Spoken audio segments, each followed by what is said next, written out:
Why Infanta Sofía can never be queen, the royal truth. A crown she was never meant to wear.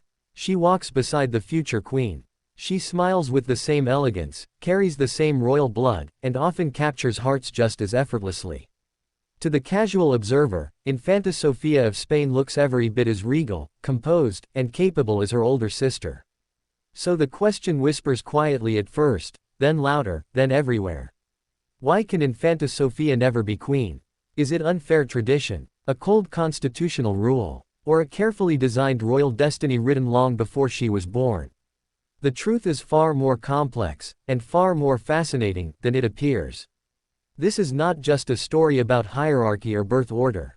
It is a story about modern monarchy, ancient laws, sisterhood, sacrifice, and the invisible lines that shape royal lives. And by the end, you'll understand not only why Infanta Sofía can never wear Spain's crown, but why her role may be just as powerful. Chapter 1. Born royal, but not equal. Infanta Sofía of Spain was born on April 29, 2007, the second daughter of King Felipe VI and Queen Letizia. From the moment she entered the world, her life was defined by privilege, visibility, and expectation. Yet something crucial was missing. She was not the heir. Her older sister, Princess Leonor, born in 2005, had already claimed that role, not by merit, not by popularity, not by personality, but by timing. 2 years. That is all that separates a future queen from a royal who can never rule. In monarchies, birth order is destiny. And Sofía's destiny was sealed before she could take her first breath. Chapter 2. The Spanish Constitution, a crown locked in law. To understand why Infanta Sofía can never be queen, we must turn to the Spanish Constitution of 1978, the legal backbone of Spain's monarchy. According to Article 57, the Spanish crown passes through hereditary succession, following the principle of male preference primogeniture. What does that mean? The eldest child of the monarch inherits the throne. Sons traditionally ranked before daughters. But among children of the same gender, birth order reigns supreme. When King Felipe VI had only daughters, the rule still applied. Right finger Leonor, as the firstborn, became Princess of Asturias and heir apparent. Infanta Sofía, born second, was automatically placed behind her sister in the line of succession. Unless Leonor abdicates, dies without heirs, or is legally removed, Sofía's path to the throne is completely blocked. Not discouraged, not unlikely, impossible. Chapter 3. The myth of, what if? Many royal watchers ask, what if Princess Leonor chooses not to rule? What if she abdicates? What if she refuses the crown?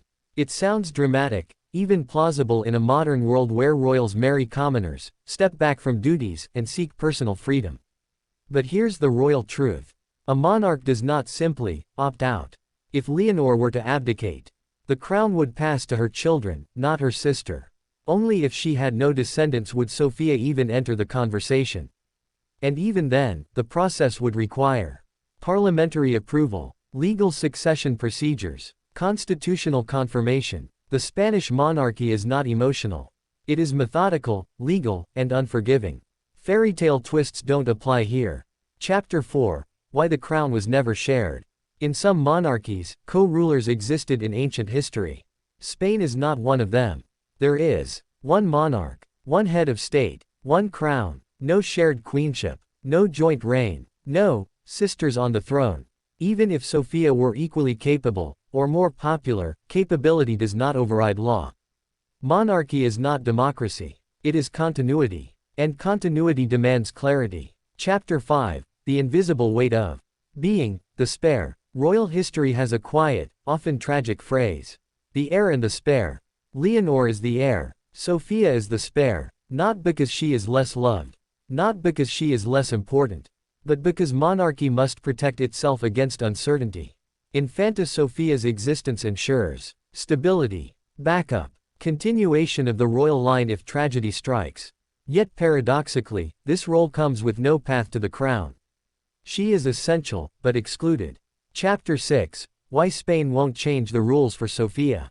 Could Spain amend its constitution to allow Sofía to become queen?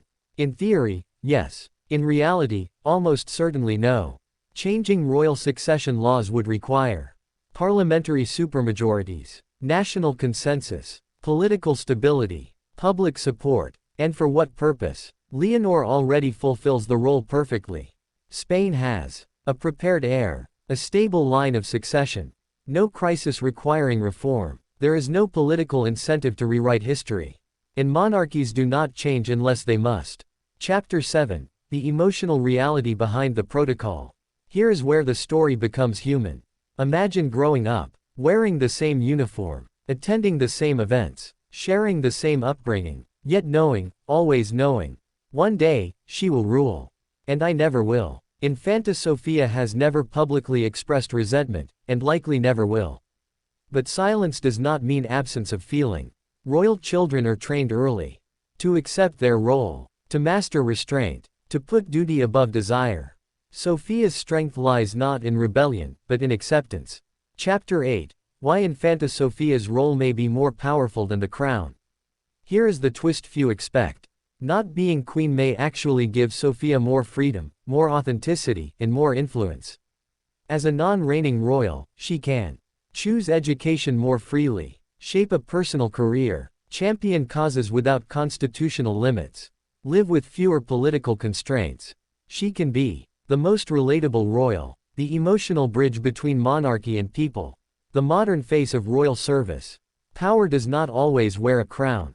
Chapter 9. The sisterhood that holds the monarchy together. Behind every successful monarch is often a sibling who supports silently. Leonor and Sofía share a rare bond, mutual respect, a shared understanding of sacrifice. There is no rivalry, only alignment. Sofía's loyalty strengthens Leonor's reign before it even begins. And monarchy, at its core, survives through unity, not competition. Chapter 10. The final royal truth. So why can Infanta Sofía never be queen? Because the law forbids it, birth order defines it, tradition protects it, stability demands it. But here is the deeper truth. She was never meant to rule, she was meant to support, balance, and humanize the crown. And history often remembers such figures just as vividly.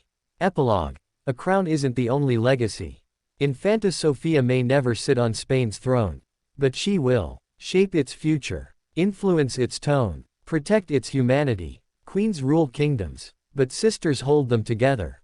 And sometimes, the most important royal role is the one written between the lines of history, not on the throne itself.